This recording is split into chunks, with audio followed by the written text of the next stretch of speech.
Quack, quack, quack, quack, quack, quack, quack, quack, quack, quack, quack, quack, quack, quack, quack, quack. No! Hell was that? I'm telling you, until it gets copyrighted, it never gets old. Kalamazoo. Never gets old. Never gets old. I mean, that's one way to introduce yourself to a conference. I'm telling you. What is going on, everyone? Welcome into the Voice of College Football's Oregon channel right here. Every week, as usual, and it's a special week, Spaz. Right here. How are you doing, too, though? I'm ready for the Border Patrol. Oh, wow. All right. We're going hot and heavy already. I like it. Well, let's bring in the other obstacle of your border wars. Because everyone, welcome in Lars Hanson of Athlon Sports, as well as Locked on Huskies. How are you doing tonight, Lars? Good. Sorry, Spaz. I don't have any sheriff credentials or anything to necessarily prevent any border crossings, but hopefully Washington will be able to make the trip down with the majority of the team that we expect them to and have a good game and make it back up the border. So I guess we'll see how it goes. I think that's the question. Could you get back across the Washington border after this game? Or would they just be like, nah? That's a good question. Or I guess would you have to go up through Idaho and back over the across? And Bypass. Have to go the long way through Pullman because they lost to Wazoo and all that. Maybe there should be an extra punishment for that in that sort of way, but who knows? Maybe Jed probably will hit the recruiting trail and won't even bother coming back. Well, that's one of the questions I'm going to ask you later because that was brought up this week. He's going to hit the transfer portal?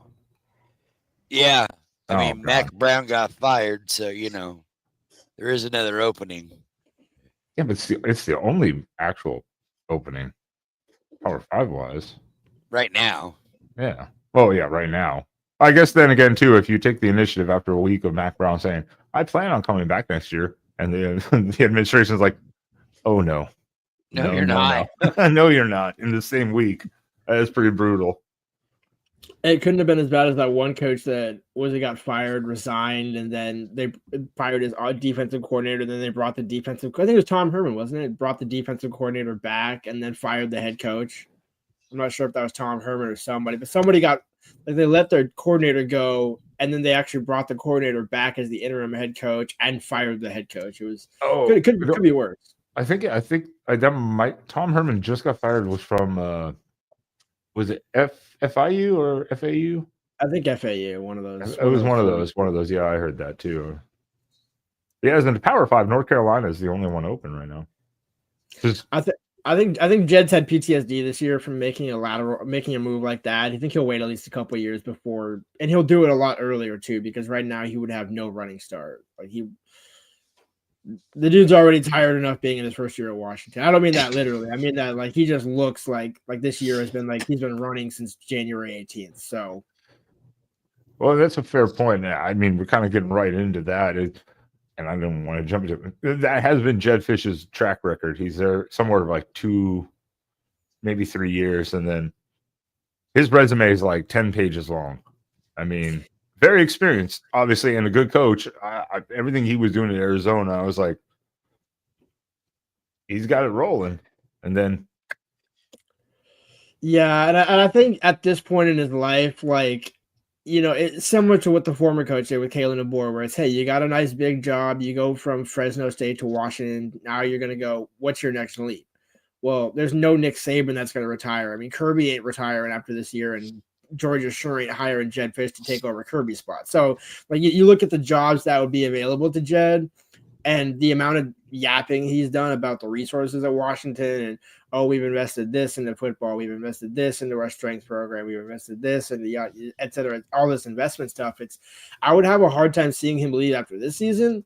Now in 3 years after, if Jed leaves and goes to the NFL or does whatever, I mean, I wouldn't be surprised. I don't necessarily think it's guaranteed to happen, but again, like you said, you laid out the track record. He hasn't spent more than 3 years at a place, I think, ever. So the fact that, and I'm not sure that's totally accurate, but either way, it doesn't feel like he's been at some place for very long. And Arizona could have been that place, but he did not have the resources there and has been preaching that ever since. Is that why he left Arizona? Because of the resources, lack of resources? Yeah, I mean, in an above board way, yeah, there was just a lot. Like he realized, I mean, the other thing you have to consider about Arizona is the tradition and program does not have that much outside of Rob Gronkowski. Like his 10-win season in 23 was, I think, the 5th 10-win season ever, or like some long. It's been like a long time since they had a 10-win season. Or Right. my point is that there's a lot of like you would expect, like you look at Washington, hey, you have a national championship here, it's a national championship. I know Oregon fans are going to hate this. Win in 91, and all these sorts of things. Again, yes, I understand. But you just look at Washington. I think Washington's had more 10-win seasons in the last 2 decades after the 0-12 season than Arizona's had in their entire program's history. So you look at all and then Tucson. Obviously, Jed would love it for the weather, and I'm sure his wife did too.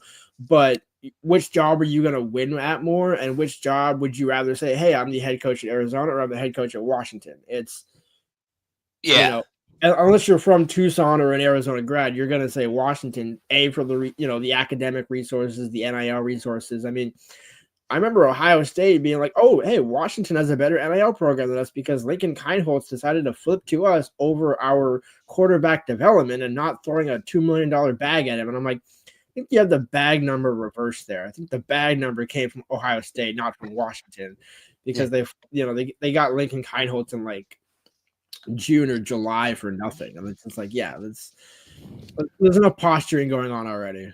I can agree with Jeff Fish. I believe that's what I'd heard, about 2 to 3 years, and that's when he usually moves on somewhere. So I can see him being there 2 to 3 years. Plus, as far as I'm aware, his thing was Florida. He wanted Florida, but now that they put their stamp behind Billy Napier, and now all of a sudden Florida's rolling. All of a sudden, I don't think that's coming open for a few years. So. At least not until next year. I mean, I'm not. I don't hate Billy Napier. I've just never thought that he was like that great of an offensive mind in terms of like he's not Eli Drinkowitz. What Eli's been able to do at Missouri, where you can at least get him into the top 10 a couple of years in a row, get a couple 5-stars. I mean, the recruitment, Florida, the DJ Lagore situation, not the DJ Lagore situation, but the other one before that. I think the Rashada situation and all that, and it's just like, okay.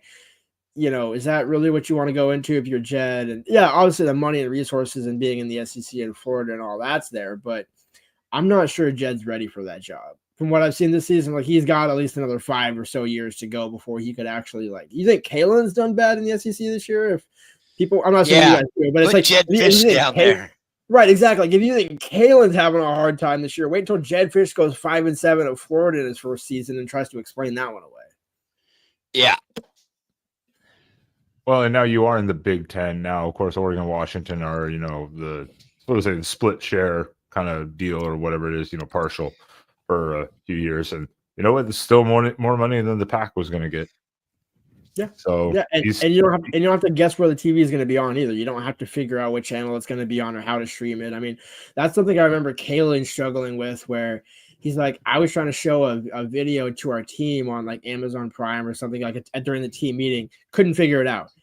And he's like, if I can't figure out how to do this, how am I going to tell kids and recruits, hey, by the way, go watch a stream on, Fubo or whatever, CW or whatever it's on now. And it's like, look, as a Wazoo alum, yeah.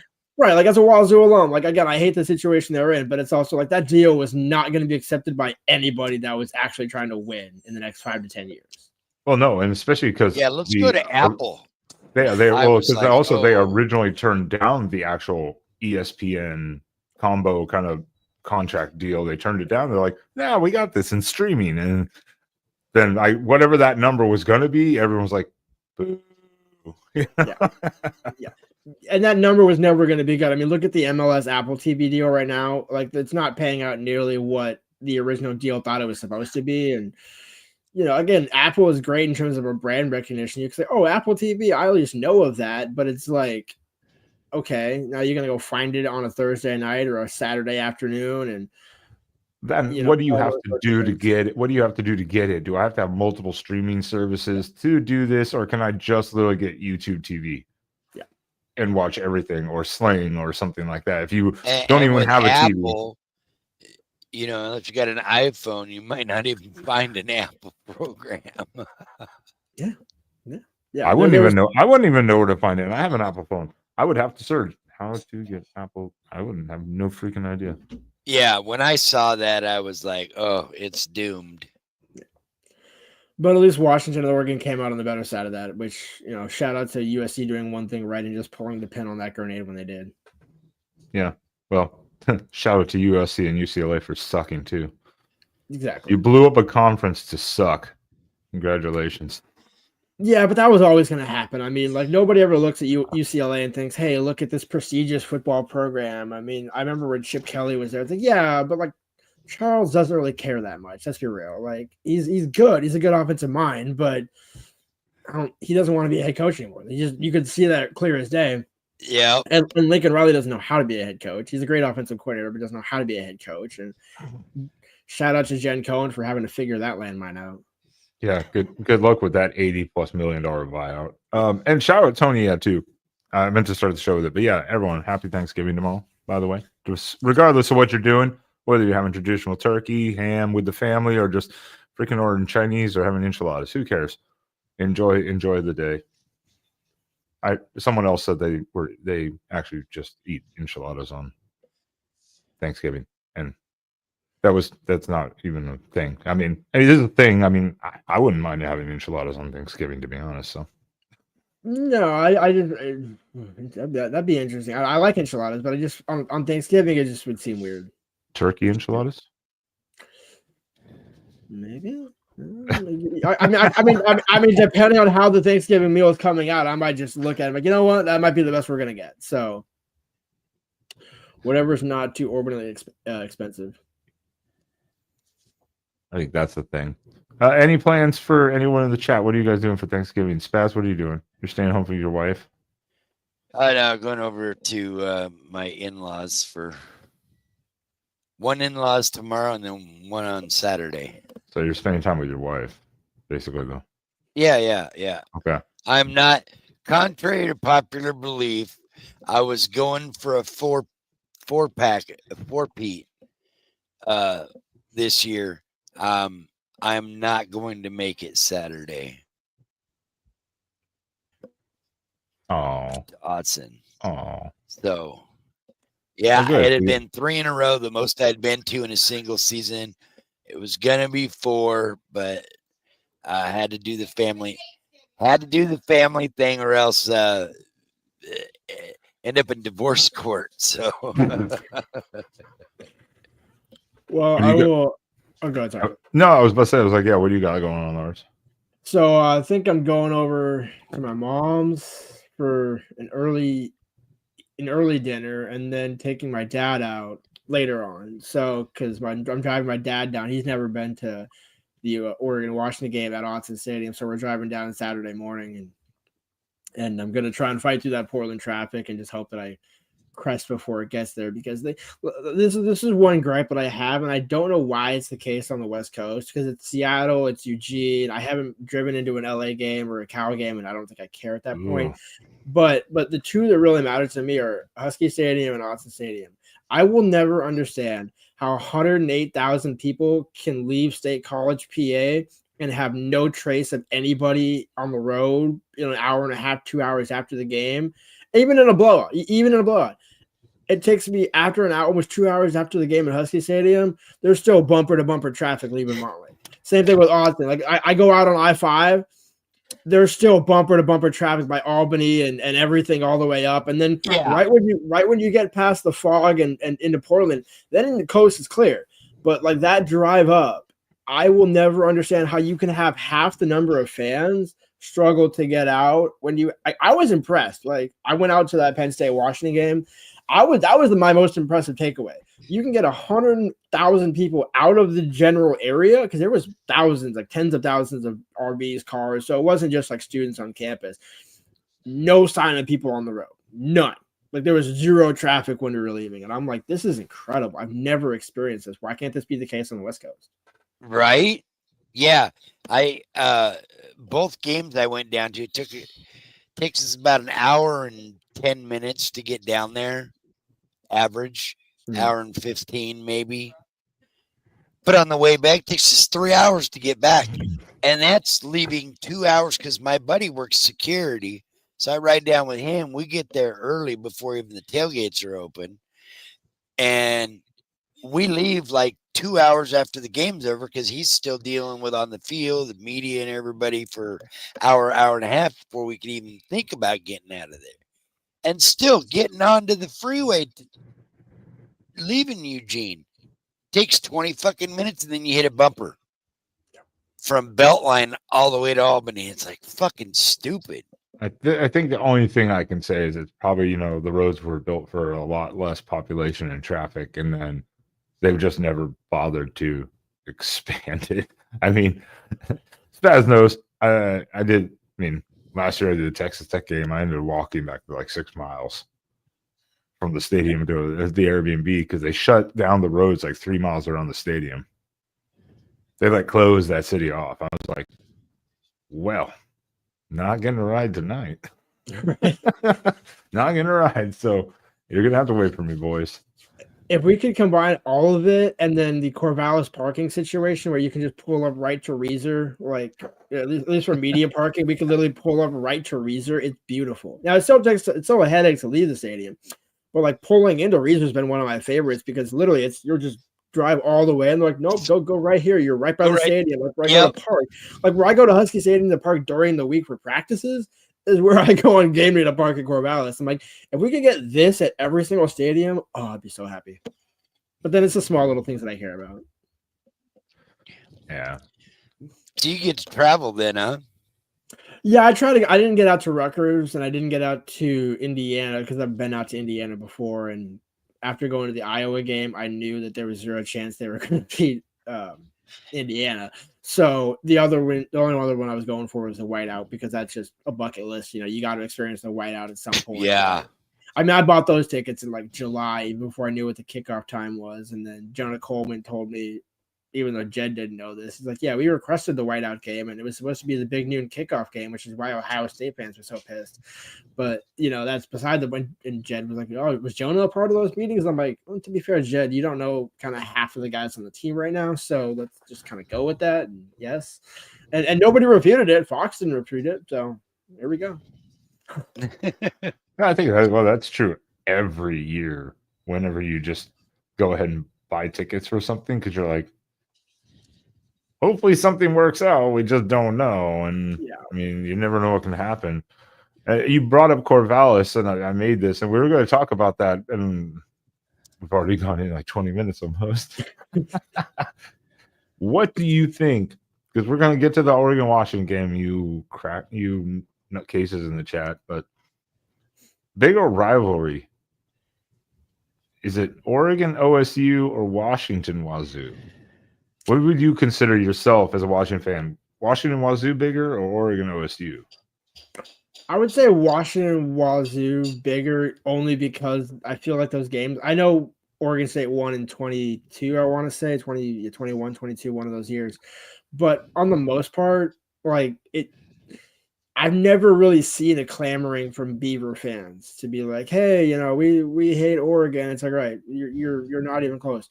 Whereas Washington and Washington State, they're just, maybe I say this as a Wazoo alone. There's a little bit more animus, but even that rivalry, I think both rivalries are below Oregon-Washington. I think at this point, Oregon-Washington, if you're talking about a true rivalry, fans actually care about it. There's actual, hatred in the, hate week for a reason, those sort of things. It's not just the pick six. It's not just 3-0 / 0-3 the last 3 years. It's everything built into it. And, you have two perfect head coaches that can feel into it in two markets where, you have Oregon, which is just its own market, and then Seattle, whereas both Oregon State and Wazoo, those kind of second tier markets in either one of those situations where. Yep. Well, I was going to say, that's the true, not rivalry. Maybe that's the new brotherhood. Oregon State, Washington State. Shout out the Beavers, champions of the Pac-2. That wasn't supposed to be sarcastic. I was actually congratulating them.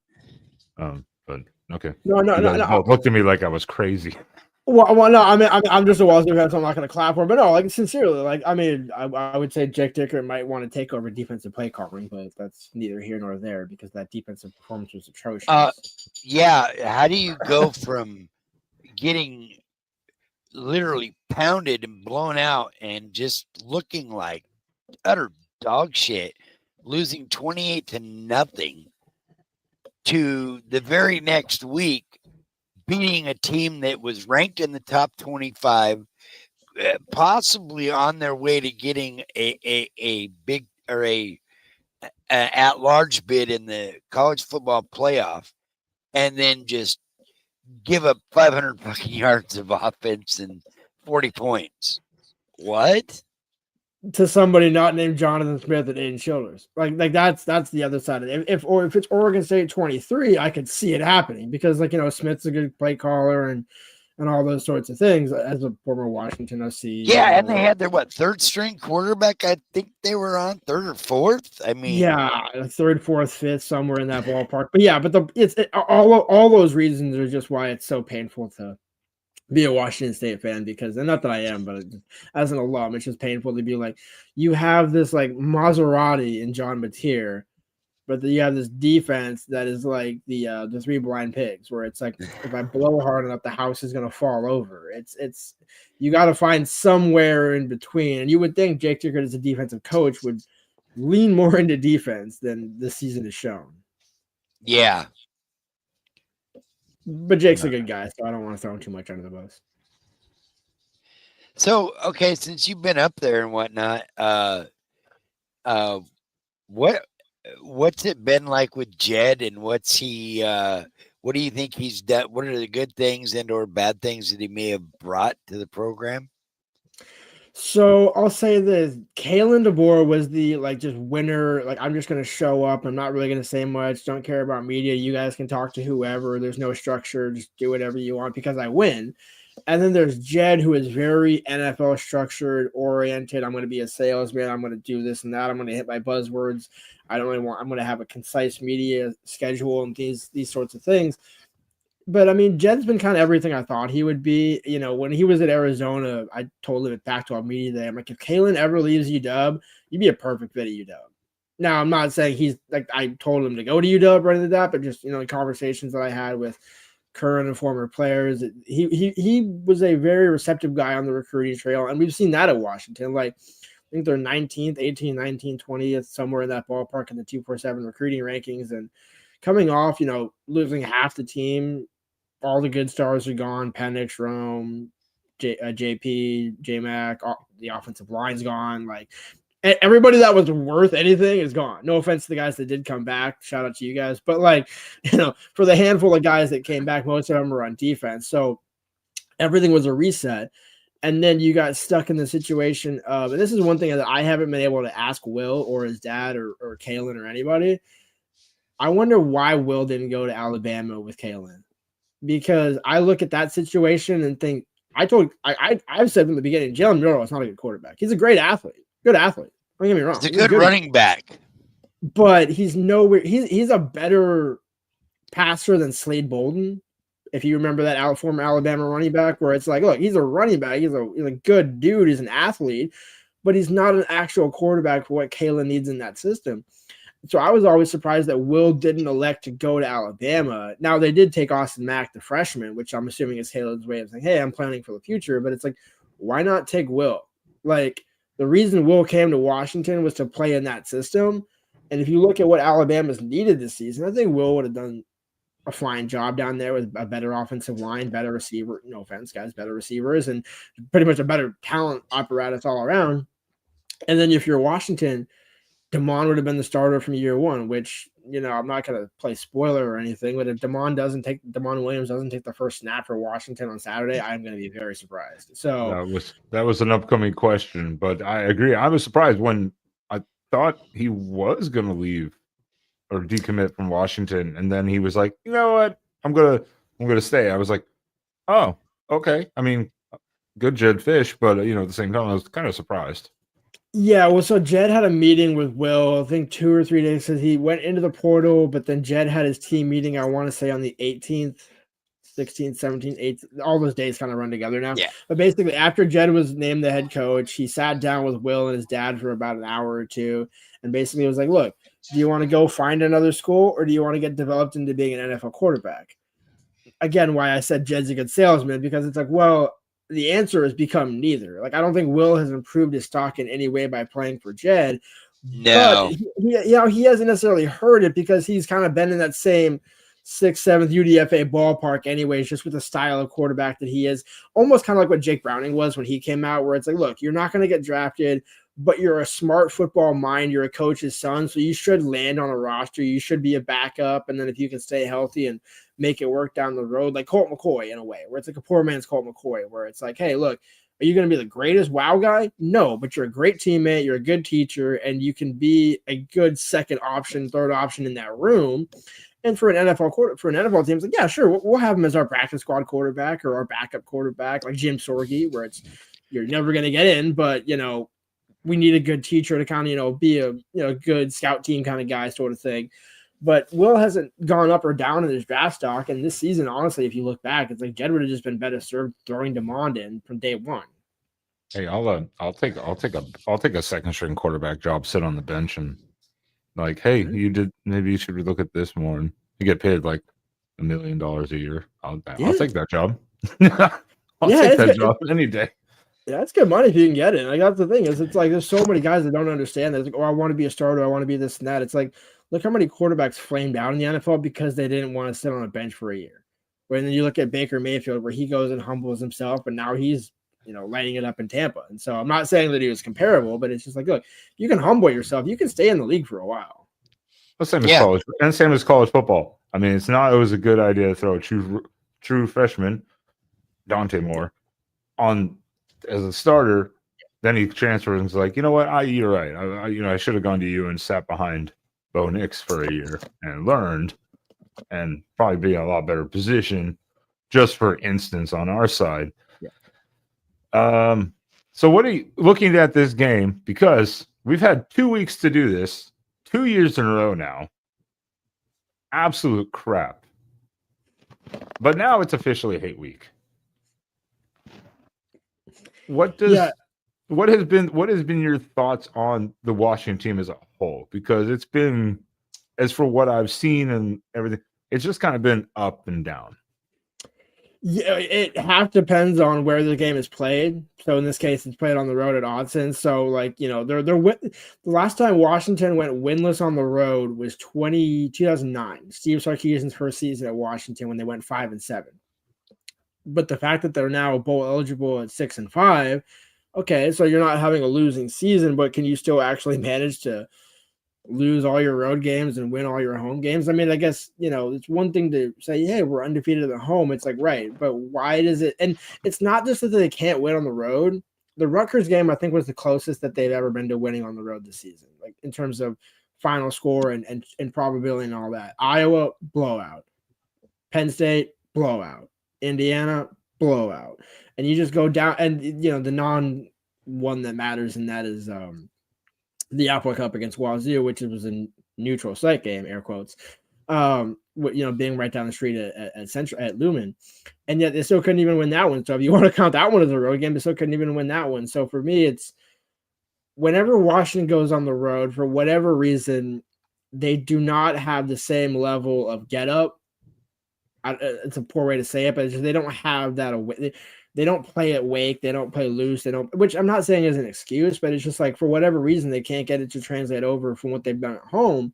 But even at home this season, it hasn't looked pretty. I mean, there's been plenty of drives where it's, how do you get to, inside the 20 and end up with no points? Aside from Grady banging it off the upright, left or right, that's not even the only issue. It's like this team, which again, this is why you have Will Rogers at quarterback is different, because Will, come in for a drive and then it's like, oh, run play, pass, oh, 3 and out. Now your defense is back on the field for 5 minutes. And it's been basically, you got to mention, it's all over the place. It's chaotic. And I think it's kind of just been symbolic of what UW's first season under Fish has been like, because the roster was thrown together in 3 months in reality, where he got a lot of the transfers from Arizona, not a ton, but a lot of younger transfers, Jonah Coleman being one of the main veterans on offense early. But then the rest of those transfers, Enoch, D'Angelo, TCLE, Enoch Pimahi from Ohio State, all those guys came in over the summer.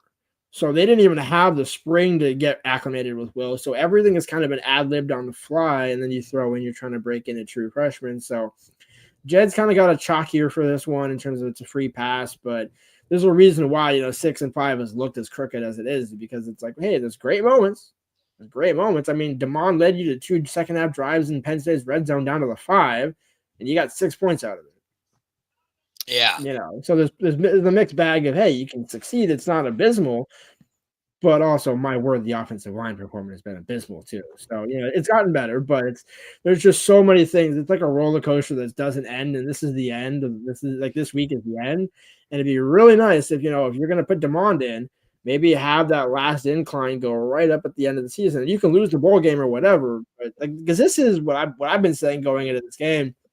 No matter what bowl game plays in, this is their playoff. This is their national championship, because no matter what bowl opponent you get, it's not going to be better than the number 1 team in the country. So if you're going to show up for a game and you're going to talk about, hey, this game will lead into 25 and kind of be the blueprint for what we want to do next season, we're going to have to see it on Saturday. Yeah.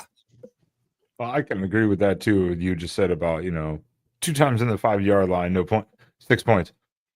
Oregon's had their struggles this year too, at times. Third quarter. Third quarter, but in the red zone too, have had their own kind of struggles. But obviously the drop off in third quarters and even kind of the fourth a lot of times.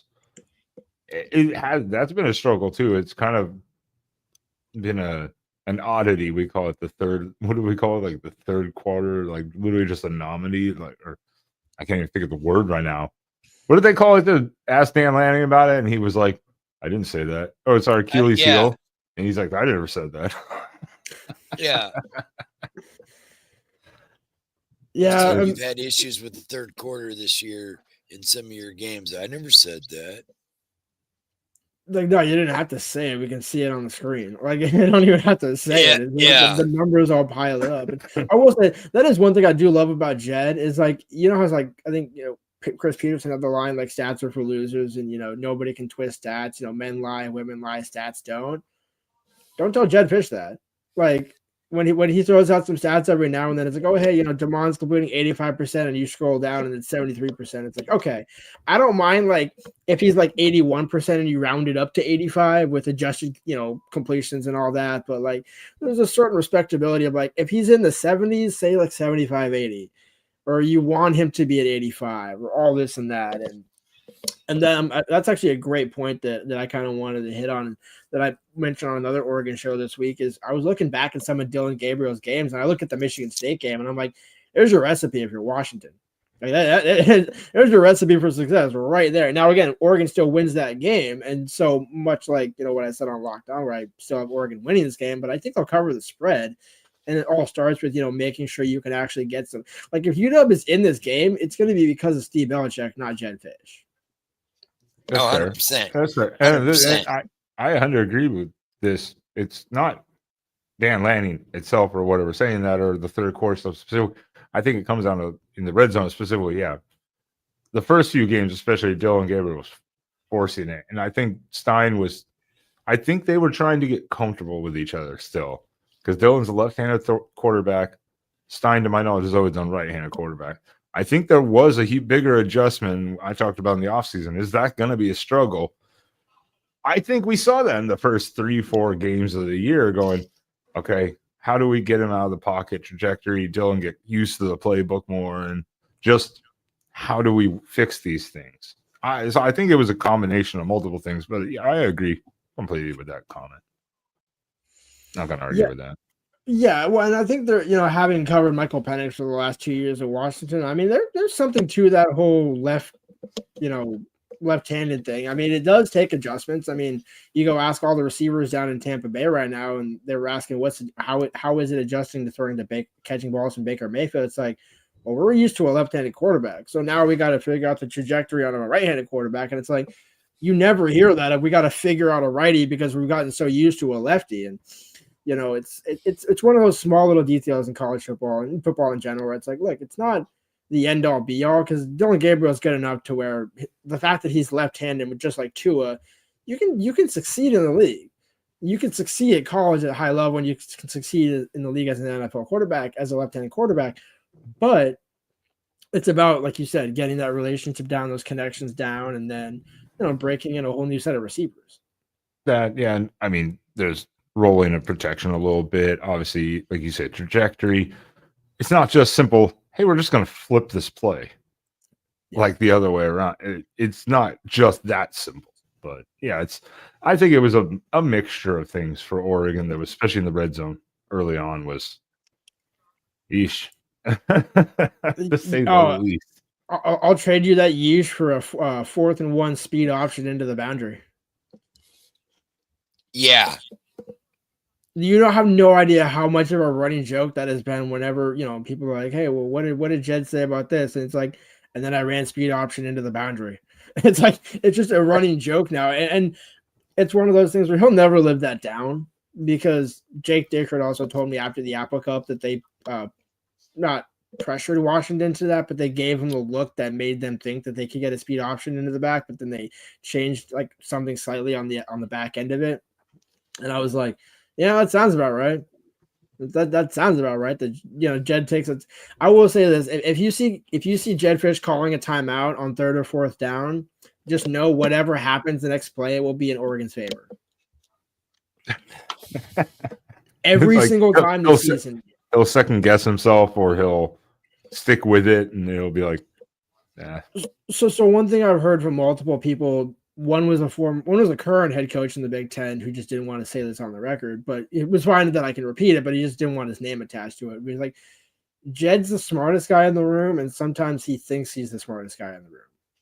Like, there's the smartest guy in the room where, like, you actually, like, when Bill Gates walks into a room, you know who the smartest guy in the room now is. Whereas, your friend Bill walks into the room, and it's like, hey, you're not Bill Gates, but you act like it sometimes. You kind of pretend and you carry yourself in that way, and it's like, are you actually that guy? Or do you say you're the guy? There is a gap between, like Kirby and Dan Lanning, where it's like there's a little bit of a gap, but Dan Lanning doesn't ever say, hey, I'm the next Kirby, or I'm this and that. It's just Dan kind of shows you Dan's, his aura and kind of what you see and what you get. Whereas Jed is, hey, we're going to do this. Hey, we're going to do that. I should have thought about going to Giles on that play. I should have thought about doing this and that. It's like, okay, I can say all of this, and I'm not paid for $7.5 million to be the head coach here. So if I can say this, and I can tell you what's coming, do I get a part of your salary, or how does this trade-off work? That's fair. That's fair, because we've had to listen to all the commentaries multiple times of Dan doing Dan things, being aggressive, and when it works, of course, just like any coach, when it works, brilliant. When it doesn't work, everyone's like, what were you thinking? And there have been a couple where I was like, what were you thinking? Most of them, though, I'm like, I understand why you at least tried it. I understand. 2 calls this year. One I was at, one was on the road. Both of them, 4th down. 4th and I believe it was like 4th and 15 or some crap at the Illinois game. And we're at the like 20-yard line. And they do a direct snap in the middle to Jordan Birch, who pops left and goes straight up the middle for like 42 yards. That was Maryland, and it was a fake punt. Yeah, exactly. It was a fake punt, but it was not. You didn't see it coming. And then there was the fake the 4th and 9 completion in Wisconsin, and you're like, what in the hell are you doing?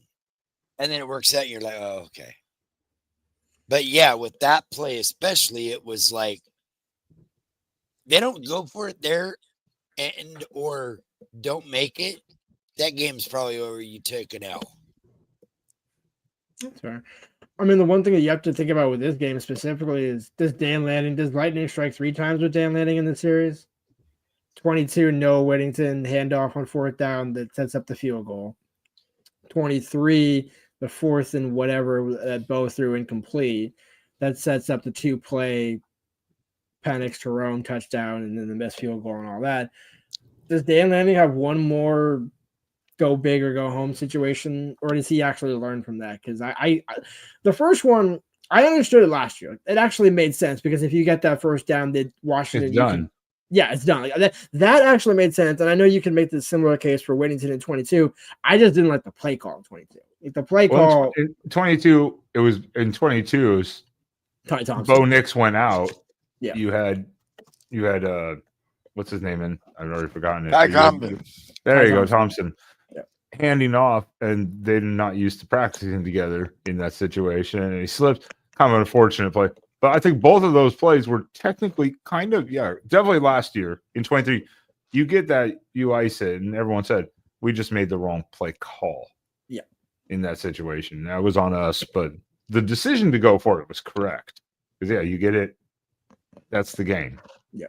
Right then and there. But again, you live and die by success. If you fail even in those situations, especially when it costs you at the end, questionably, whether it really did or not, it was actually the missed field goal.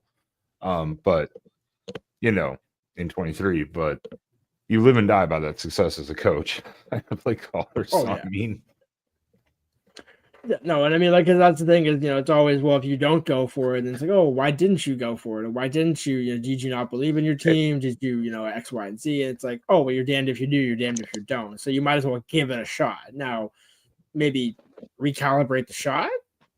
Maybe, play calling, play selection, like what are we actually going to? That's a whole different discussion. Yeah, I think that's kind of the point. Is like, if you don't do it, and then we punt like that time, like last year, punted the ball. Oh, it took Washington 4 plays instead of 2. They're like, why didn't he just go for it on 4th down to end the game? Yeah, it would have been the same reverse kind of psychology on it. Like, he didn't believe in his team or his play calling, and I mean, the only caveat to last year, and because I just realized this is if you do punt it and Washington goes 4 plays, I'm not even sure you get the field goal off. Well, that's what I mean. You would have been able to burn. You would have been able to burn clock. So I mean, that's why the 4th down decision to try to go for it was correct, because it would have been over. But Spaz is eating, and I see he's getting full. Look at him. I can just tell he's like bloating. I mean, that's normal, but even more than usual. No, I'm just listening to Lars. So what do you? I told my girlfriend I can be white noise for hours. Like I can vent for hours. Like, believe me. Like you might not even have to pay attention, but I can talk for hours. Mark gave it up earlier when he popped in here and said, oh, good, got Lars covering it. Yeah, because if that was like Mark, he knows on Sunday nights I'm like, let's keep it to 2 hours, guy, on our Sunday night show, and then they're like, it's like 4 hours later. I'm like, I hate all of you right now, like so much. I'm so tired at that point. So let's get into this. Yeah, let's get into the nitty gritty. It's already been 43 minutes into this, but. So Washington goes to number 1 Oregon, who's an 18.5 point, depending on where you look. I've seen 19.5. Let's just say 19. I left it 18.5, whatever. What do you see of Oregon as a Husky fan that worries you? Because what I know of Washington, as much as I tried to watch, because I like watching all former Pac-12 teams, not just because if they're Big Ten or whatever now. Washington's secondary, pretty good. Pretty good. I will say that. Run defense, not leaky. I'll put it that way. And O-line is hit and miss at times. That's being friendly. Like hit and miss, like that's the one worry that has me. Like from the top of the list, it's Oregon's pass rush, where Max McCree, the former Maryland JUCO offensive tackle, is available to speak according to Brennan Carroll. Hasn't played since the first series against Iowa. I don't even know what week that was, back in early October, because he had a dislocated thumb. But I think, I feel like that almost was a broken thumb at this point, just based on how they had to patchwork it. And he hasn't even, he was suited against Penn State, wasn't wearing a brace, but then was wearing a brace last week against UCLA when he actually had a chance to get in. So it all just kind of seems like there's something a little bit more going on there with that thumb issue. But if he can come back, like, that is a majorly difference at left tackle, because, and I don't want to bag on 18 to 22-year-old kids, because it's just not good form every now and then. You got to call a spade, and if they're not playing well, they're not playing well. Well, Washington's two offensive tackles, Drew Azzopardi from San Diego State, and the other one was Suwane Fasolo, I think is the other guy that has the highest. They both have the two highest pass rush allows or pressures of the season on Washington. Everybody else is like single digits. It's like 19, 20, 21 for those two, and then like 9 for Max. Now, yes, the game reps have been a little bit different in that regard, but when Max has been in and Landon Hatchett comes in and Guard Memoir has been in and Enoch Umahi and D'Angelo Titili, that's kind of been their best offensive line, but you haven't necessarily seen that all at the same time this season on a consistent basis. And you just look at Oregon's pass rush, and it's just like, Jesus. Like, to me, you just worry about the Irish and shut your pie hole down there, Roger. Yeah, ignore Roger Dodger. He's a USC fan. Hey, I will say, shout out to Roger for helping you get to bowl eligibility, because USC probably should have won that game too back at Husky Stadium. But, and again, that's in a situation where Washington's run defense, it was looking pretty leaky in the first half. And for whatever reason, Lincoln didn't lean into it until the third quarter. And then they leaned into it in the third quarter, and Woody Marks, I think, got like a 15-yard carry, a 20-yard carry, and an 18-yard carry on 3 consecutive plays. And then they didn't go back to it again. And it's one of those, look, like, if you force Washington to defend the run, then that's how you escape. That's how you expose their secondary, is you suck everybody up and then you go one-on-one on the outside. Because, I mean, Ephesians Price saw, go turn on the Penn State tape. That was rough. That was a rough watch. But, I'm not saying like Penn State has terrible receivers, but I couldn't tell you who he was covering. Like, it wasn't like it's like Zachariah Branch or, Evan Stewart or something like that, where it's like, hey, you just know who you're guarding. Like that's the guy we got to shut down. And then that's the reason why I mentioned that game in a similar mold is Abdul Carter. I'm not sure, I can't think off the top of my head of like, Jordan Burch, maybe you could say, is the Abdul Carter for Oregon, but there's so many other pass rushers that Oregon has this season when you look at PFF's pressure grades and just how many guys are getting pressure. It's not just 1 or 2 guys and then throw in Uiagalelei. Like, Oregon has so many guys in that front seven where it's just like, again, the reason why you start Damon is just so you can survive. Like, if you're starting Will Rogers behind that, with that front seven coming after him, I think Oregon covers the spread. And again, this is not an indictment of Will, because I like Will. Was a good kid, comes from a great family, all that. So I don't think he's a bad quarterback in that realm. But for what this matchup requests, it requests a magician. And Damon Williams is shown to be that magician. Showed it against Penn State late, where he avoided a few sacks and got a 43-yard scramble. Same thing against UCLA. Damon has very good pocket presence. He's not the freshman that's going to just be chucking it and doing what he did that once at Indiana. He got that out of his system.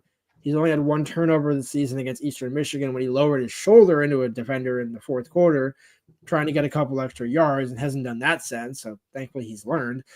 But, when you look at what Damon provides Washington, it's like the only way the offensive line survives is if Jed schemes it up for Damon to where ball's out quick slant, quick pass, these sorts of things. And then you kind of just break Oregon down as you go, because this game is not going to be won in the first half. Like, Washington's not going to be leading at halftime. If it's, 14-14 at a half, well, okay, I'm not surprised. But then it basically just means it's 0-0 and you're starting the second half all fresh over again, and that's where Washington's kind of been susceptible this season. Yeah. If you have Will back there, he's a sitting duck. Yeah. He's got no mobility. No pun intended. No pun intended. Well, they're good. He can't move out of the pocket. And he's Tom Brady 101. Sit in the pocket and make my throws. If you give me the protection, I'm okay. But if the minute the protection breaks down, I'm fucked. Yeah. Period. Yeah. Well, the good thing for Washington is that as far as I'm aware at this moment, Jordan Birch has not been cleared or mentioned to play. But then again, Dan Lanning hasn't exactly been open. We know Tez Johnson is available back on for the receiver group, which is big. But we still don't know if Marcus Harper is back on the O-line either. And that's been, I think, as we noted, Spaz in the offseason, I think we all kind of agreed. At first, we weren't sure how the D-line would come together, but we were like, the O-line, it could be susceptible. And well, we saw that the first few weeks, the O-line, but then they came into their maybe own. Have we heard anything? Maybe we get lucky. I mean, it's beyond red shirt now. So this is the last game. I mean, we already are pretty, I'm sure with what I seen yesterday and what Dan said today, I think we're going to see one of our defenders back that we haven't seen all year in Jalil Florence. Oh, I did see something about that. Yeah, he's ready. He states he's ready. So we'll see. And if you get him, and maybe if you get Matthew Bedford, it's always kind of weird to do that though, because this late in the season, if you start mixing those guys in, are they going to gel with the rest of the team? Now I know some of them have been practicing though with the team, so maybe that's a little different, but kind of how they gel, especially when the rest of the team's been playing together all season almost. Kind of could be maybe a little weird. Jalil adds to your secondary big time. Oh, but also shout out Washington for Jabbar Mohammed. I was going to say, Jaleel Florence, one-time Washington lean coming out of high school when he was a recruit. I think that was back in the Jimmy Lake era, so maybe not a super Washington lean, but I know he was highly considering Washington before he committed to Oregon. Because that was one of those where we were a little bit surprised when he committed to Oregon, and we found out the backstory. Like, oh, okay, that checks out. And then, yeah, Jabbar, shout out to Jabbar. I mean, do what you got to do. And I asked Cam Habiculon in Washington safety and Carson Berger, one of the starting linebackers, on Tuesday this week, hey, you guys gonna wish Jabbar a happy Thanksgiving? And he's like, oh yeah, nice. He's a guy. Like it's fine. Like I think kids understand, like in this day and age, like look, go get your money. Like you didn't sign with Washington out of high school. We brought you from Oklahoma State. Let's call it what it is. Like we brought you from Oklahoma State. You got us to a national championship last season, not on your own, obviously. But Jabbar played pretty well at Washington last season.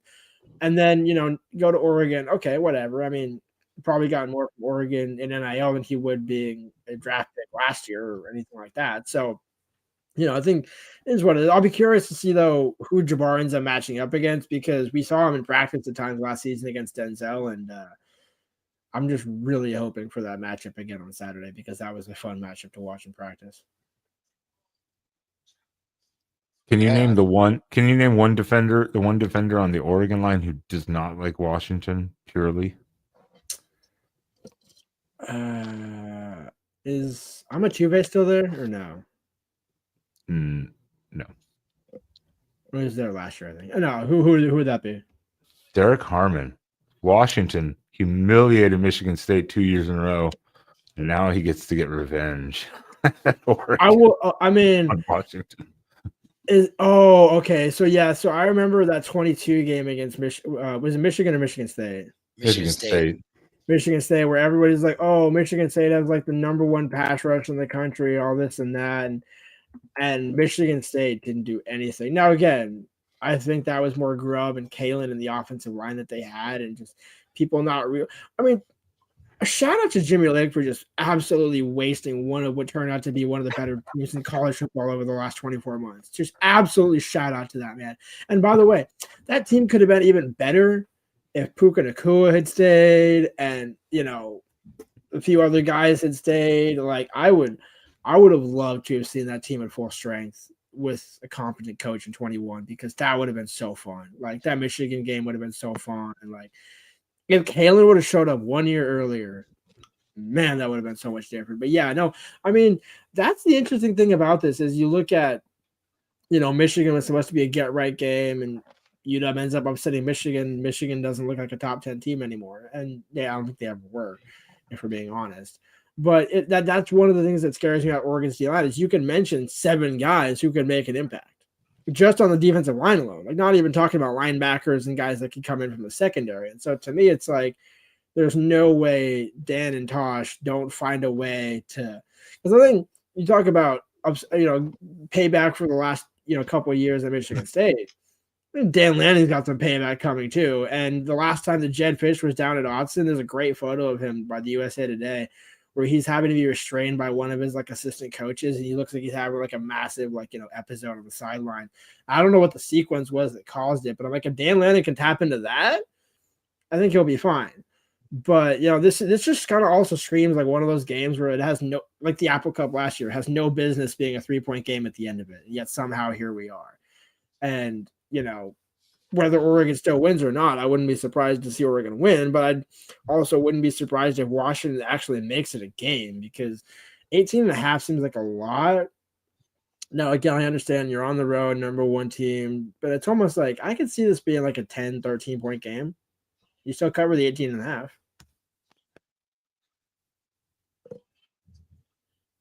What do you think, Spaz? Because actually, he touched upon something I was thinking about and heard earlier. Is this like a revenge game or a validation game for Dan Lanning? You'll see in my comments shortly. Okay, is this a must-win then, Spaz? For another good topic was: is this a must-win for Oregon come the playoffs? No, which is crazy. Spaz, think about it for a second. Which is crazy. Number one. Say you lose by 3 to Washington again. That I hate that number 3 against Washington. That's a terrible number. Then you lose by 7 to Ohio State. All of a sudden now you've lost 2 in a row. So you already dropped maybe 4 or 5 spots for losing to Washington. Then you potentially you drop another 3 or 4, and depending on the chaos that comes, you might be sitting at number 13 all of a sudden. Because they want to get the SEC in if things play out. It's not happening. It's not happening. It's not happening. Tony knows ball. He knows what I'm talking about. He knows the conspiracy. Tony, go smoke a bowl and chill. We're good. I mean, if this was Mario Cristobal coaching this team, I would be worried. God help me. I'd be a little nervous. But God help Miami against Syracuse. Go Orange this weekend too, by the way. But anyway, that's a different topic. I think it is a must win. I don't know about you, Lars. If Oregon wants to maintain an actual playoff spot, regardless of a loss or win to Ohio State in the championship game, I think Oregon has to have this game. I know it's kind of hard for you to discuss as you're not even ranked, but Well, I was gonna say, I mean, does Washington with 2 top 10 wins move up as a 5-loss team? And do we talk about having a 5-loss team in the playoff here at some point, like maybe a play-in game, like a round of 64? Oh, they were talking Billy Napier in Florida this week. Oh yeah, no.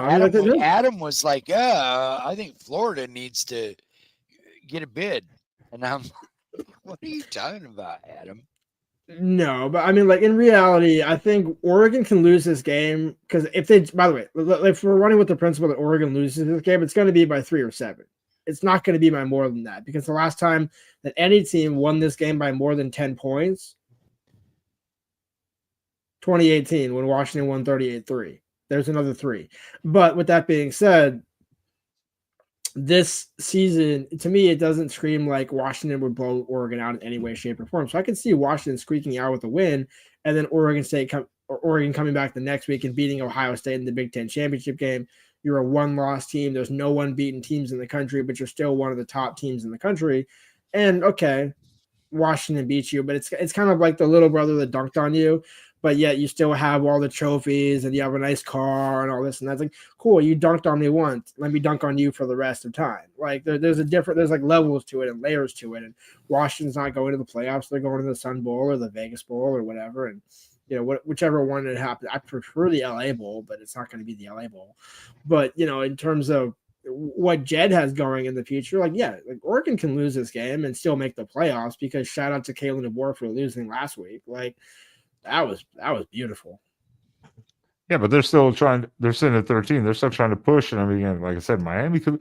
I mean, we're not going to do a full playoff breakdown here, but they're kind of setting it up. I mean, there's like 3 SEC teams right there sitting, just like waiting. If You know, I mean, that anybody, kind of thing. if anybody outside of it gets in right now, it better be South Carolina. That's all I'll say. I thought you were going to say Missouri. No, South Carolina. Who lost 34-0 to Alabama, and they're still ranked. Yeah. Or again, I'm sorry, they're ranked again. But Yeah, that's. Don't you love the SEC bias though? Yeah. Isn't it beautiful? Like people talk. That's what's crazy is like I'm sure you guys have seen all that. Oh, well, you know, the Big Ten couldn't play anything in the SEC schedule. It's like, really? I think, you know, the Pac-12 soul of the Pac-12 eating itself went to the SEC. Like the soul of, like, you know, every year it used to be, oh, well, the Pac-12 has one really good team and a bunch of average teams. Now all of a sudden, magically, that same exact reality is in the SEC, but it's, oh, no, it's much tougher competition. The SEC is a tougher league. It's like, right, playing in Neyland Stadium in October is tougher than playing in Minnesota in November, right? That checks out. Yeah, I called them out on that. I called them out on this last Sunday night show for our After Dark show. I was like, all right, SEC, I don't want to hear it. You just got made fun of in the pack. Be like, you have no really solid top tier team because you all like beat each other. It's like, look at you now. Look at you now. You know. What is that? Yeah, Tony, South Carolina is beating Clemson. Dabo's still down there? Yeah. Thought he retired. No. Didn't he say he was going to quit when kids started getting paid? Right. So I don't listen to coaches most of the time. It's like, oh, we're going to do this and this and this and this. It's like, okay, cool. I'll see you next year when you don't do half the things you said you would do. Yeah. So I don't know. I mean, I'm a strong believer in a way, not necessarily all the time, but I think it depends on the position of the teams. But I think with Jedd Fisch in his first year, I don't think that anything can happen in rivalries quite exist this season. But I also don't think Dan Lanning is out for revenge in this game either, because again, it's Jedd Fisch. Yeah, it's not Kalen DeBoer. That team wasn't there. Yeah. Now a lot of the Oregon team is still there, but they also know it's not. It's a rivalry game. But I mean, the story we're not talking about is the fact that Darren Barkins is undefeated since being at Washington against Oregon, and Oregon is undefeated since not having Darren Barkins on the roster. That's the real story here, right? No, but it's one of those puzzling transfers I still don't understand the full story of. But no, I agree with you. Like Dan Lanning, if Oregon wins, let's say 48-21, Jed's not going to say that he ran out the score, because he said the exact same thing about James Franklin when Penn State was up 35-6 or 28-6 in the fourth quarter. I think they had gotten to 35 at that point because it was the last couple of drives. And I kind of jokingly started asking a few Penn State people, like, you think Jed's pissed about this? You think Jed's pissed that they're like trying to score up 35-6? And it's like, no. And Jed's like, look, I don't care. I'm not in the business of telling some other coach what to do, much like some other coach isn't in the business of telling me what to do. Like if I run up the score, or if I'm trying to score with, 2 minutes left and you're beating Oregon, 35-21, and your game is clearly in hand. Yeah, Jed's still. It's not that he's keeping his foot on the gas to prove it to Lanning. It's just that's kind of what coaches are doing nowadays. You rarely see the victory formation, and the ones you do, it's like, okay, it's like 35-3, where it's like it's not even close. You're not going to bother running another play, but for the most part, coaches are still going to push it right to the end. There is a topic, and I want to see what Spaz thinks. There's a little bit of a topic point on this though, because Michigan fans immediately after Oregon, like, was it like 10 seconds left, rammed in for a touchdown? A lot of people said, well, hey, he's just running the ball. Stop it if you want. That's what a lot of people said. Other people are like, what a douchebag. How, we're not going to forget this. Well, now Ohio State's going to play Michigan. Again, now the Big Ten has tiebreaker scenarios. So some of this I think is also point oriented of like bigger wins, even if it's on the last second touchdown. So I don't think it's necessarily running up the score for any particular reason other than the tiebreaker, better look scenarios. That's why I think some of that happens. Fans, they're like, that was bullshit. Yeah, but I think that's what it was. It was literally just him going, we can get one more score there. You know, I mean, style points matter. Like, I know it's crazy, but, you know, they don't mean everything, but especially later on in the season, if you can get an extra 14, 21 points, I mean, as much as we were just bagging on the SEC, that's kind of one of the things that, you know, you do. That's a good one. But that's you know, like when you look at the SEC scores and it's like, I think it was a Georgia game, right, where they were down or they were leading by like 14 to Middle Tennessee, whatever scrub team that they were playing a couple of weeks ago or a week ago. And it's, oh, well, now you look at the final score and it's like 56-21. It's like, well, that's why those style points matter, because if you're in a 4-quarter game or it looks like it, like if you're Georgia and you beat, let's say, McNeese State, you know, 42, you know, 32 in November, that doesn't look as good as 56-21. 56-17. You know, there's some scores that it's like, okay, you know, yeah, you kept it close for a half, but then Georgia showed up in the second half and made sure to put the throw it on the neck sort of thing, and you call it a day.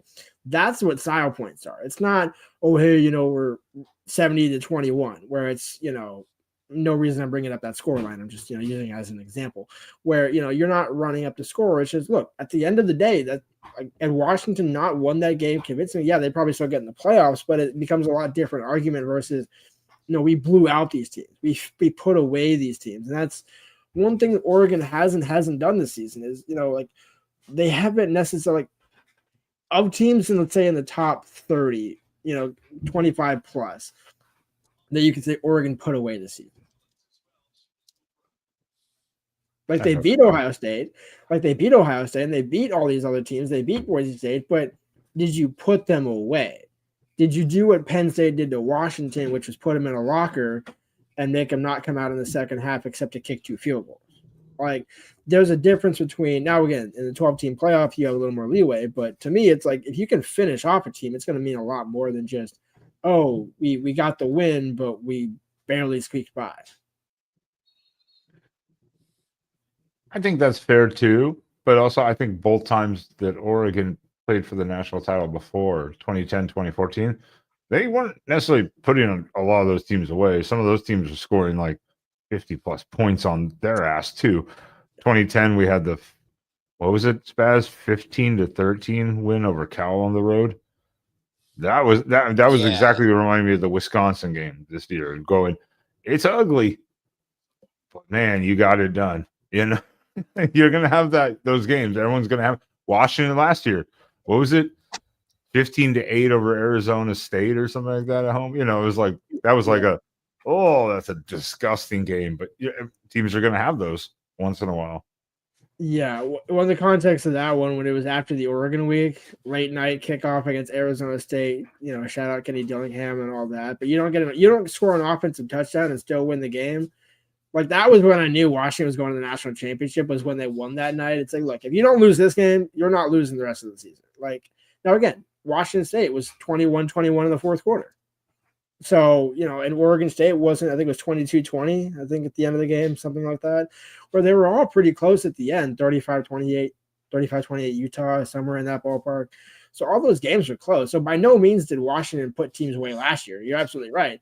And at the end of the day, it kind of gets back to what you were asking earlier, which was, is this a must win for Oregon? It's like, I don't personally think so. And that's not just me playing, you know, hey, you guys can lose this game. It's okay. Just give Washington the W and you guys still, you know, win the Big Ten championship and all that. It's like, no, I'm not saying that. But Oregon can lose this game and still make the playoffs. Now, to your point, Ben, if you lose and lose in the Big Ten championship game, that's a completely different discussion. And I don't see Dan Lanning losing back to back. Like, it kind of if you look at but the other side is, if Oregon's going to make a national championship under Dan Lanning, it's got to be this season. It's almost like striking the same way Washington was last year, where it's like, look, they're not all pretty, but you're 11-0. Like, that's all that matters at the end of the day. If you are the national championship and you're champion and you have no losses, no one's going to look back and say, oh, well, what about the Idaho game? What about the Boise State game? What about the Wisconsin game? What about this game? Who cares? You can now point to that championship and say, hey, you want my answer for any of those questions? Right there. I mean, I think it'd be impressive if he won the Big Ten title in the first year and got pretty deep in the playoffs. I think we'd all be like, all right, even more loving what we see. But yeah, it's always one of those team expectations when you get this far in the season and it's like, oh, can kind of smell it. You know, it's like someone cooking down the street and you kind of smell the waft of, you're like, hello. Like, hello. But it's so far away still. So I was like, yeah, it's how dare you, Spaz? This is my second live stream tonight. How dare you? I'm talking about the guy in the chat, Sloops. Oh, he's getting ass spanked right now? Well, that's weird. Well, he's an Ohio State fan. Never mind. Makes sense. Yeah. I'm excited for that game at Husky Stadium next season. Because you cannot pay me to go to Columbus. It sure the hell isn't that club stick you got behind the line there at Ohio State.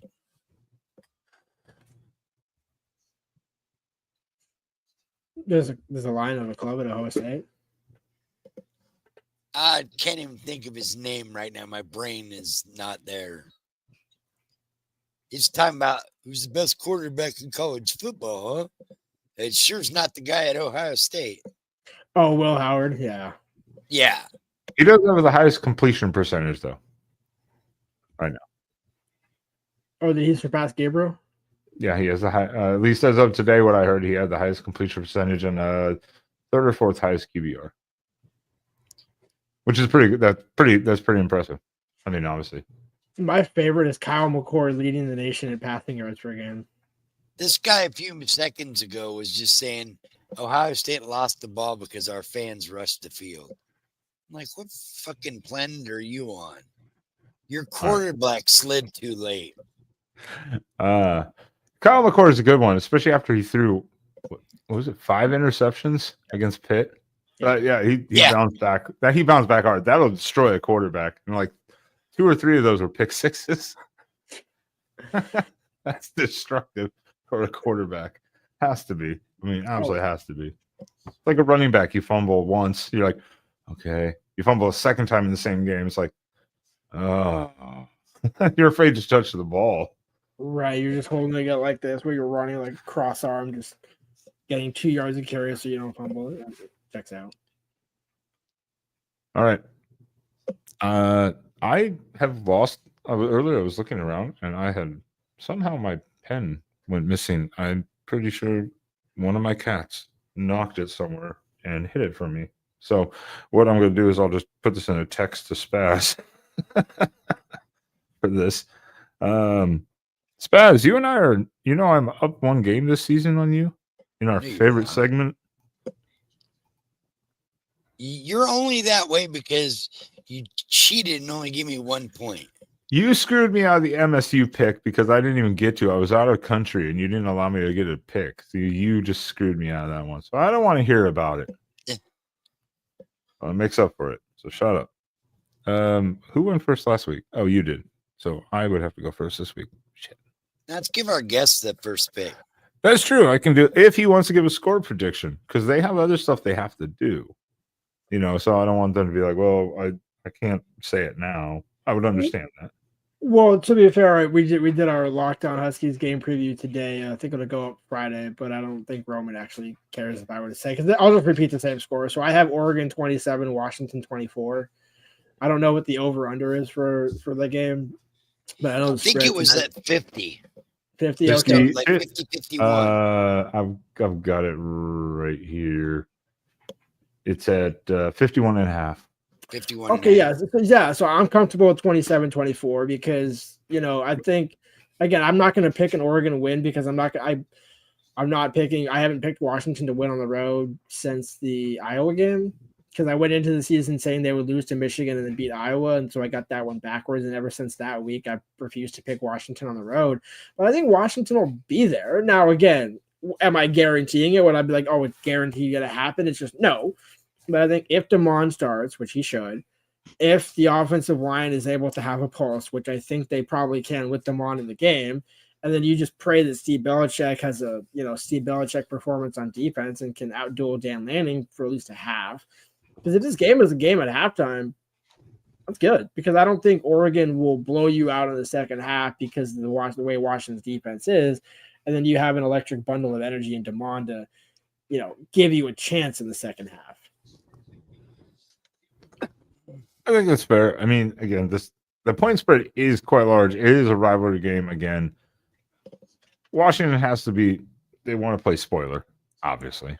I mean, they can't stand to watch Oregon and the new conference potentially winning the conference year one. That'd be absolutely disgusting, no matter what.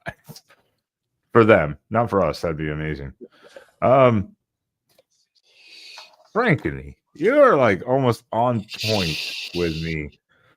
I don't, and this is not Dan running up the score or anything. I think Oregon is just going to come out this week if we have Tez Johnson there.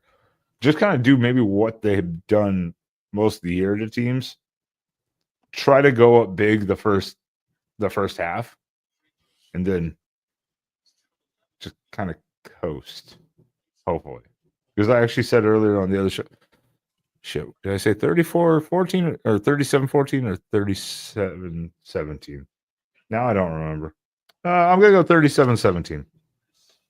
I think it's just a coast. It's not trying to like put up points or do anything major. It's just get ahead and then just ride it out and don't get injuries. Like get in, get out, focus on the next week kind of thing.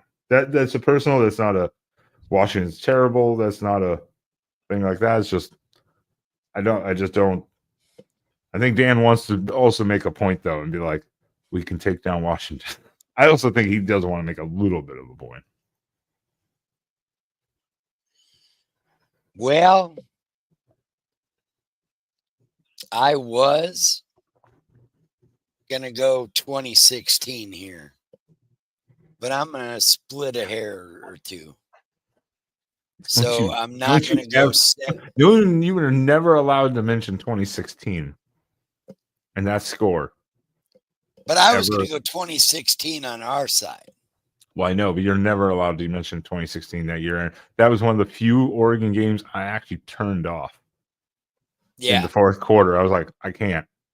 I just can't. This team. But I think it's going to be close in that realm.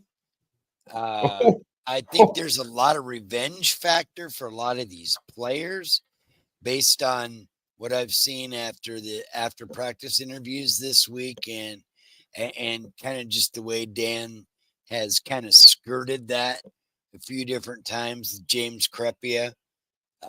But I believe, that it's time to set a precedence. And if Dan really wants to go for the jugular, if he really wants to just run the table, this game is over at the halftime, 56-17 Oregon. That's at the half? No, that's the whole game. He's like, it's over at the halftime. Over at the half. 56-17, is that what you said? Yep, 28-0 at the half.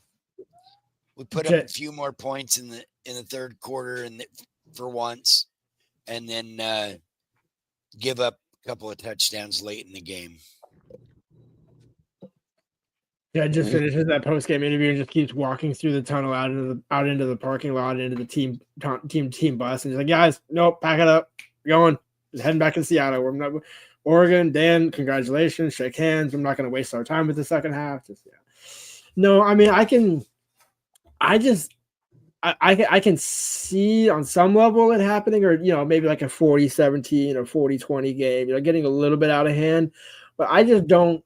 I mean, Jed hasn't had one of those type of games, right? If they have, it's the Penn State game. It's the Iowa game. Even in both of those, it was still a respectable-ish score. I guess 40-16 and 35-6 are about as bad as you can get. But I don't think I have a hard time seeing a Steve Belichick defense allow 40 plus points. Like Iowa, the fact that Kirk Ferentz in Iowa, The fact that Iowa scored that much on you guys. Well, the fact that Iowa was the different story, though, because Jed Fish made some pretty risky decision in that game, and Iowa was like, we're not allowing that. And then just short field capitalization more than anything, I think. But no, it was because that was the reason why Washington still outgained every opponent up to the USC game. So into every single game, Washington had more yards than their opponent in every single game, win, lose, or whatever, until the USC game. And for that, it was for that reason where there's so many bad mistakes where they were either going for it on 4th and it didn't work, or 3rd and 4th and it didn't work. Or I mean, kicking game is what it is. I think Oregon has the edge there, but this is like if there's a redemption game, it's a redemption game for Grady, like Grady Gross. Like the dude, like I'll give you guys a funny story here. I'm pretty sure we're almost done.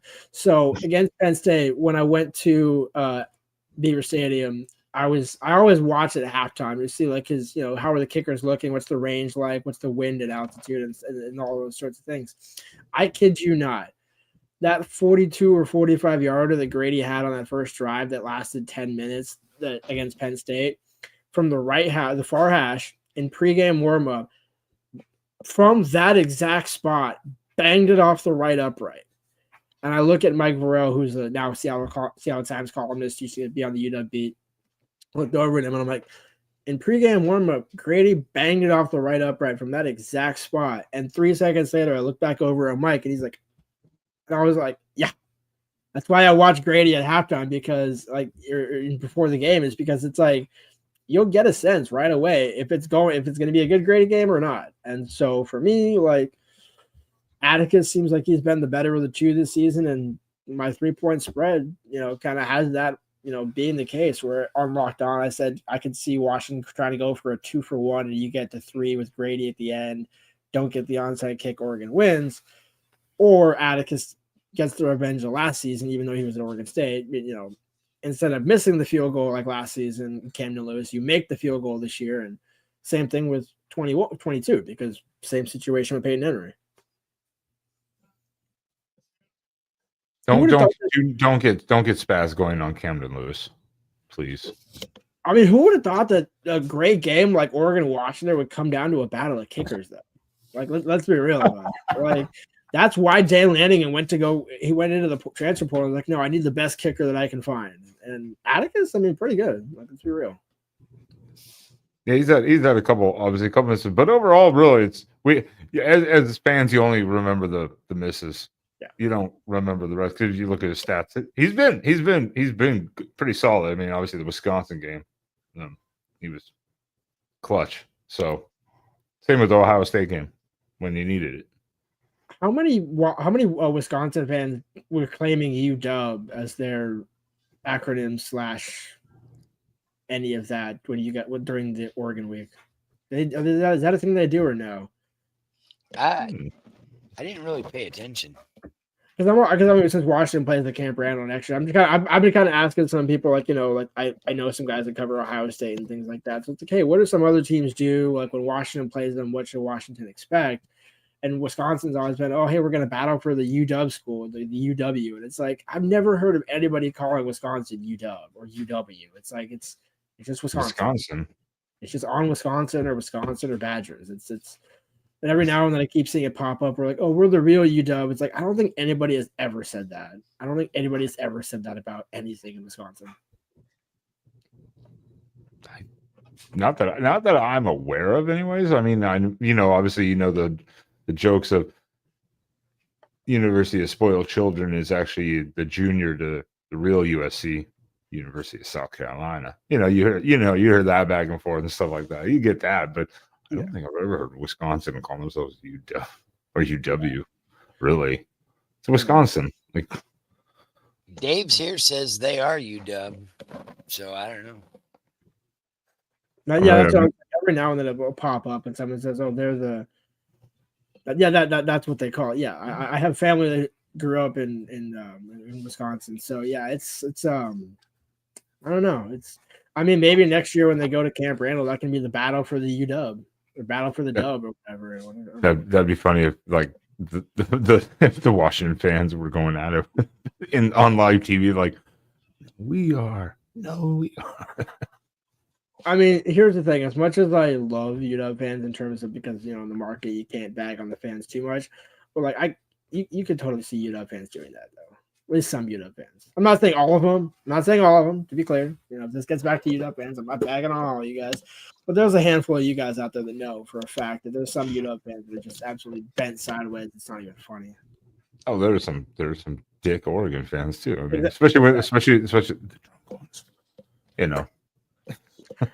Put a few beers in people at a game, and oh man, I can't. I'll have to tell you guys this after the show's over. But it was a 2017 at Austin when Wazoo played at Austin and won, and I was still an undergrad at Wazoo, so I was very hydrated for the third quarter. I actually wound up staying in that kind of bar and ale house at halftime, not realizing the third quarter had started.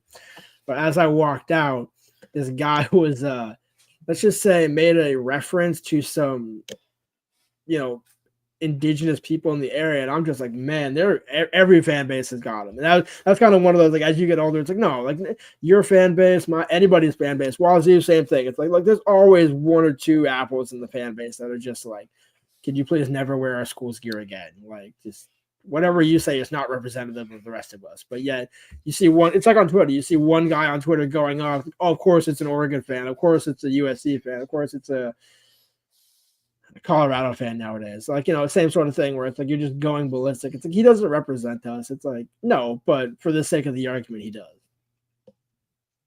Yeah. There's always a few. I mean, you look at any game. Look at the fight break out of this game. It's like try going into spaces with a bunch of SEC, Tennessee people and whatnot, and every time you come in there, they're like, oh, it's the fucking Oregon guys. Great. And you try to talk about your game, and they're like, we don't give a fuck about your game. But yet you're there supporting them on all their shit all the time. It's like, you guys are a bunch of fucking douchebags. They don't care until you hire somebody from their territory, and then all of a sudden they care and want to know everything about him. Because the amount of calls that I got after Kalen got hired, like, hey, what should we expect? What's he like? It's like, well, if you ask Booger McFarland, he's a soft ass coach who doesn't know how to play big boy football. So, you ask me, different story. But, I also had an exchange with Booger myself that, never called me. So shout out to Booger for ducking that one. But, it is what it is. And my Booger rant is just ridiculous because it's like the dude comes in a week after the game is over. He's like, hey, care to talk now? It's like, I did 2 weeks ago. I could care less about you now, bro. Like, I already got bigger issues. Like, we're already on to a different game here. Wow. Yeah. Sorry. No, I do. Booger is a booger. I can't stand that guy. It's the same with every fan base, though. It depends. It doesn't matter what happens. They're always going to have skepticism. Whatever. I mean, yeah. This would be a shit show of a topic to go down to. It would take like an hour to go through it, especially with Spaz. So I'm not even going to get into it. Is there any final thoughts on your and Lars as we get into this Saturday night prime time Washington at Oregon game on NBC? Dun, dun, dun. We got copyrighted. Shit. Saturday night football night in America. It's Saturday night. Joy Harrington beating the drum. Spaz is high, so shut up, Spaz. After 8 shots of Fireball, Joy Harrington bangs the drum. Shout out to Joy Harrington, Fireball. You have his own brand?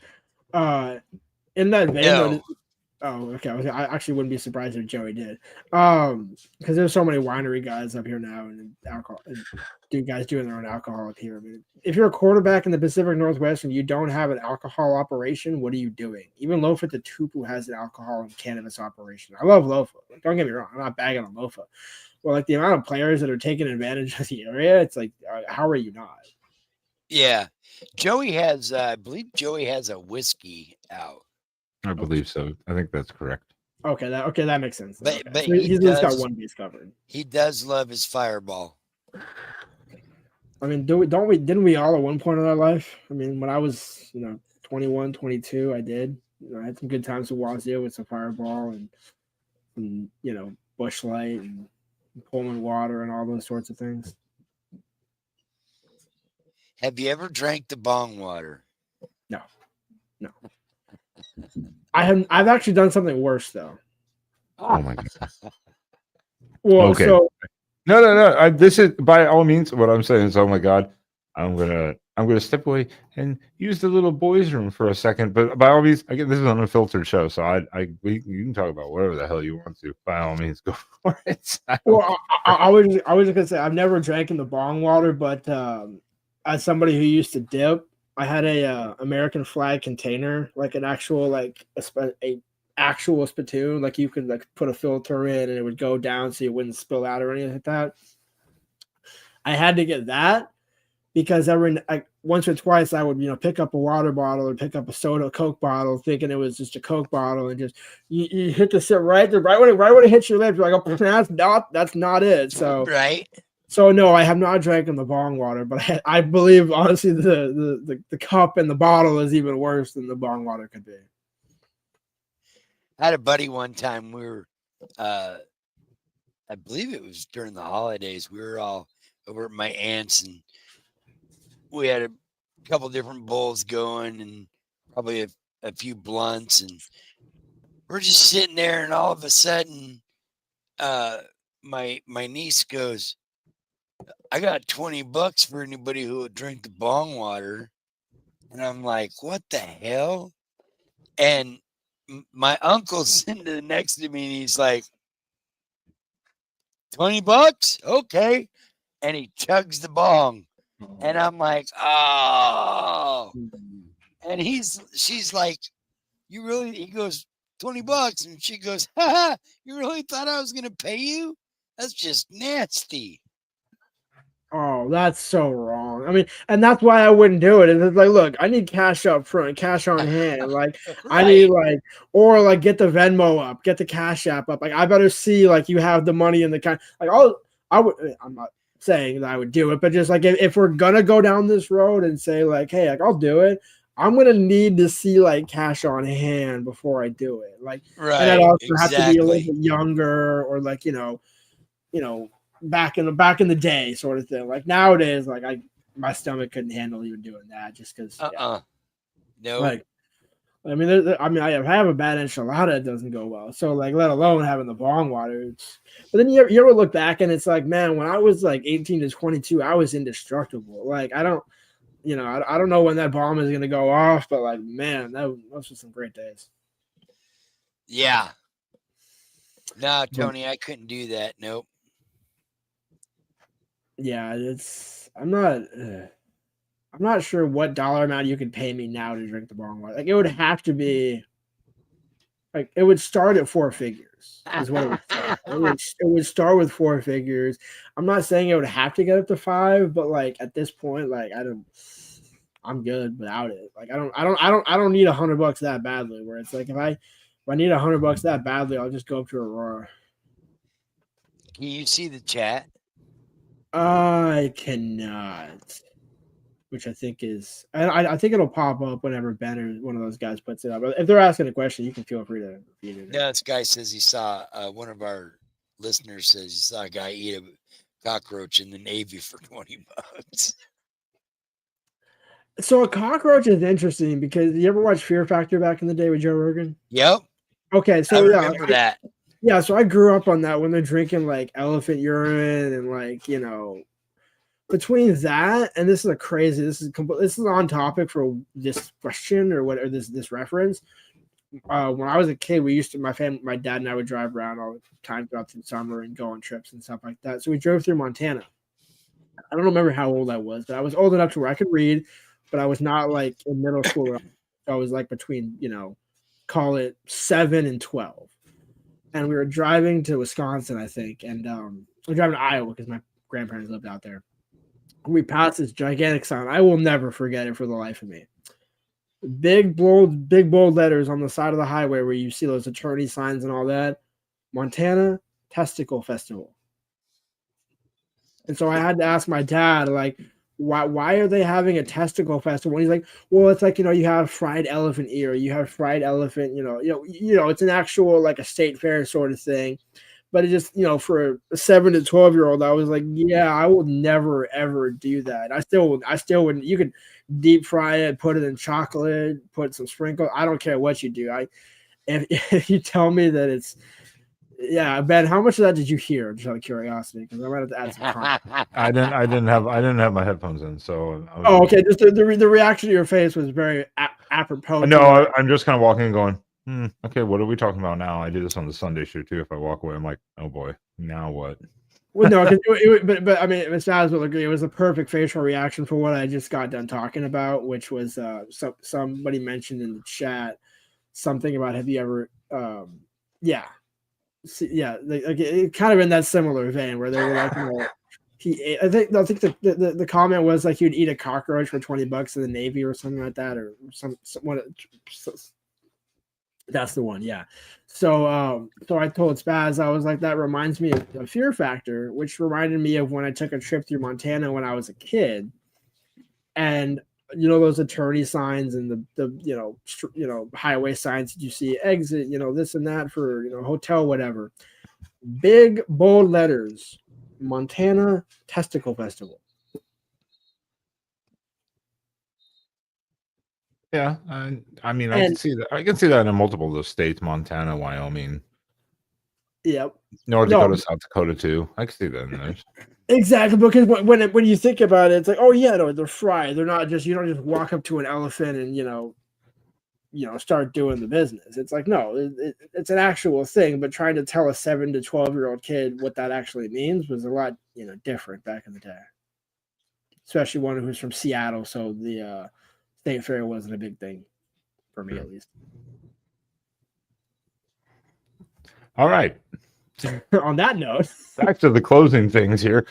Lars, what are you looking forward to in this game, or like watching for specifically when it comes to Oregon, Washington? So I'll be curious. I mean, there's a couple of things, because I'll be down at the game, as I said in the opener in the beginning. So I've been to a handful of UW Oregon games at Austin. I'm curious, now that it's in the Big Ten, is there anything different? Is the fan, is it even more juiced up? Is it like, does it, because having been to Penn State and a few of these other ones, it's like, look, it's a big deal out there. And so I know it's a big deal in Eugene, but just, how's the atmosphere like? And then I just hope for a good game, honestly. Like, again, if Oregon blows Washington out, I'm not going to be surprised. Washington's not blowing Oregon out. If Washington makes it a game in the third quarter, that's really all I'll ask for, because at that point you're kind of already winning. And, Jed goes to 6-6 and then, gets a bowl win and he's 7-6. Still a above 500 season for Jed. So, I mean, the fact that he got to a bowl game and avoided the Sark curse, it's a good sign. I mean, Jimmy Lake curse, whatever you want to call it. But, every coach that's had their first season and at least made a bowl game, Chris Peterson, Kalen DeBoer, and now Jed, it's promising for the future. But also I would love to see DeMond really unleash. Like I would love to see like what Oregon fans think Dante Moore will look like next year. Like that's kind of what you're aiming for when you're getting DeMond into this game, is you're not bringing him in just to provide some legs, because Will can run. Will Rogers can run. That doesn't look pretty. It's not great. It's nowhere near DeMond, but he's not Peyton Manning back there, so he's not completely immobile. But you're bringing in DeMond thinking, look, give us a spark, and what a opportunity for DeMond. If he ends up pulling this one out, however they do, does not matter what happens, because it's like, look, DeMond is a freshman. You are now anointed the next guy at Washington. Like you did. Like I couldn't even think of the last time a Washington true freshman quarterback won a game at Austin. I'm not sure it's ever been done. Like, and so like those are the things on the line for Washington. So it's not there's nothing to play for if you're Washington except get out and get home safe. I mean, obviously those are the cases, but Jed's going to want to win this game. And that's the other thing, is both teams have had 2 weeks to prepare. So Washington can't say, oh, well, Oregon's coming off a bye and we got to come back from Penn State and this and that. Like, there's no excuses for either team in this game, which is why I think at the end it'll be a close game. fair. Spaz, do you want to go or do you want me to let you go last? I'm good, man. Wrap it up. All right. Congratulations, Lars. You've taken us to our longest show of the year. Preview wise. I apologize for half of that because that was probably 30 No, minutes. that's cool, man. Because usually we're going like 20 minutes in. Yeah, that does happen sometimes. But yeah, that's why I was like, oh shit, now we're 40 minutes in. Okay, we haven't even gotten to this yet. Okay, now we're not okay, we haven't even talked to the game yet. It's like, oh, okay. So I was like, reel it in a little bit here and there. But I think the same. All I want to see is there's no Ohio State Buckeye. There's no nothing about Buckeye on this, pal. Get that out of your brain. Never. Well, they're better than the Trailblazers. But I'm interested to just see, like we talked about earlier a little bit. I want to see, can Oregon just get the ground game going? Will Washington hold up on that sense and the D line or not? Because if it does, or if it doesn't, rather, and Oregon can get that ground game going, that good secondary of Washington becomes a little more obsolete, in the sense of, and then how aggressive will the passing attack be? Because to be honest, and I've heard it from multiple people, not just myself looking at these games again, like Oregon's played pretty generic football for a lot of the games outside of especially Ohio State. Ohio State, they were very aggressive, which you needed to be. But outside of that, they've kind of just been like some plays here and there, like some of the fakes and stuff like that, just to kind of jazz things up a little bit or to get a spark. But they haven't been doing anything super crazy, and then they'll stop doing it for a couple weeks. Like, we haven't seen when was the last time we saw a Sadiq sweep? Spaz. Couple weeks. I think it's been more than that. I think it's been 3 or 4. So they're not even doing that stuff right now. So I think that's potentially leaving a gap in film study where people are now having to go, how much are we having to study for until they like fully put the playbook together? I don't think Dan's going to be aggressive or overly complicated in this game, but I want to see that combo to see if the secondary has to bite up for the run or not. That is a great point. The one thing that jogged my memory of that I would love to see for the first drive or two. I forgot which game it was. I think it was Indiana when Jed had Damon and Will on the field at the same time. I would just love to see that for 2 whole drives. Be like, flex Damon now, put him in the backfield, take the direct snap to have one of them be a decoy, whatever you want to do. Like, if Jed's the NFL mastermind and play calling mastermind that work with Sean McVay and all that, let's see some of that this weekend. That's what I said on our Lockdown Huskies previews. It's if Jed hasn't put everything in the playbook or hasn't emptied the playbook yet this season, which I think has been the case, because obviously working with Will, he hasn't been able to use the full playbook. This is the weekend to just dump the entire playbook and just say, you know what, like whatever, if it works, it works. It doesn't, it doesn't. Like, this isn't, if you lose this game, let's say 40-10, if you're Washington, is that any different than 27-20 or 27-24? Like, no, you still lose the game, and no one's expecting you to win going in. So, like, there's no reason to not just. Now, I'm not saying throw caution to the wind, go for it on every 4th down, never punt like Leach and all that, but take some shots if you got them. Like, you might as well show how much cojones you have. Mike Leach ball. Go for it every time. Rip Mike Leach. Rip Mike Leach. We miss you. Especially in the pack. He would be a great commentator to have on just how this whole thing unfolded. Like, I would have loved to hear his thoughts on how that thing unfolded. Oh God. How many fat girls would have been mentioned? Over a dozen. Oh man. He's a character. Oh yeah, no. He was one of the. He took number 1 over Chip Kelly to have a beer with way back when. I was like, no, it's gotta be Mike Leach. You gotta have a drink with that guy. I will say though, as somebody who was in college when Mike Leach would go down to the bars, he's not as impressive as a drinker as you would think, especially what he orders or what he ordered.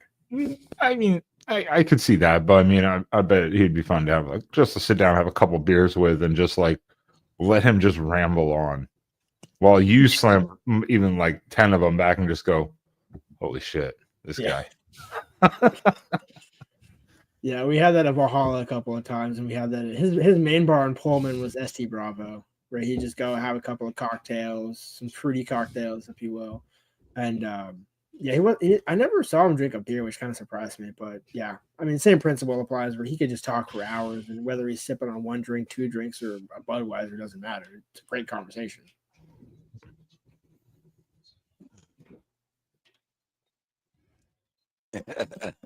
That too. Yeah, he was talking about a few things. Oh man. Well, then I think that about wraps it up here for Hate Week. But once again, everyone, please do. If you haven't, hit the like and subscribe one. It helps the show a lot too.